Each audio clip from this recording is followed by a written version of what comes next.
যখন আমি স্কুল থেকে ফিরি সেই রাতের বেলা আমি এরকম শুনছি মাতু পাগলির সেই হাসি, বাপরে বাপ! তারপরে ফুল নাইটমেয়ার।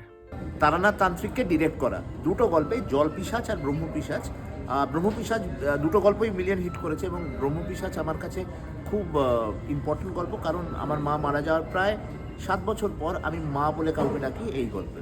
ফেভারিট কিনা বলতে পারবো না, তবে এখনও শিহরণ জাগে, মানে যখন আওয়াজগুলো, সাউন্ডগুলো বিশেষ করে এখনও গায়ে কাটা দেয়, আই মাস্ট সে।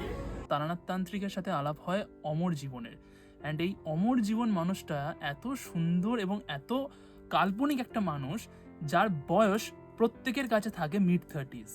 মানে তিনি মানে কখনো 40s 50s ওঠেনি, তার বয়স একমাত্র 30s আছে। আমার এই গল্পটা খুব ভালো লেগেছিল, and that was the best memory ever. তো তারানাথ তান্ত্রিকের আমার ওয়ান অফ দ্য ফেভারিট জায়গা হলো যেখানে তারানাথ রিয়েলাইজ করে যে তার মেয়ে চারি, সে হলো পার্ট অফ মধুসুন্দরী দেবী।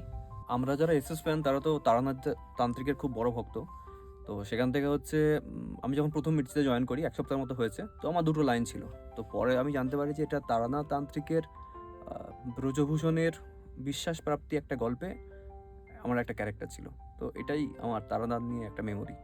তারানাথ তান্ত্রিকের গল্প শোনা নিয়ে আমরা তো আমাদের ফেভারিট মেমোরি আপনাদের বললাম, কিন্তু আপনাদের যদি তারানাথ তান্ত্রিকের গল্প নিয়ে কোনো প্রিয় স্মৃতি থেকে থাকে তাহলে সেটা আমাদেরকে পাঠান একটা ছোট্ট ভিডিও করে।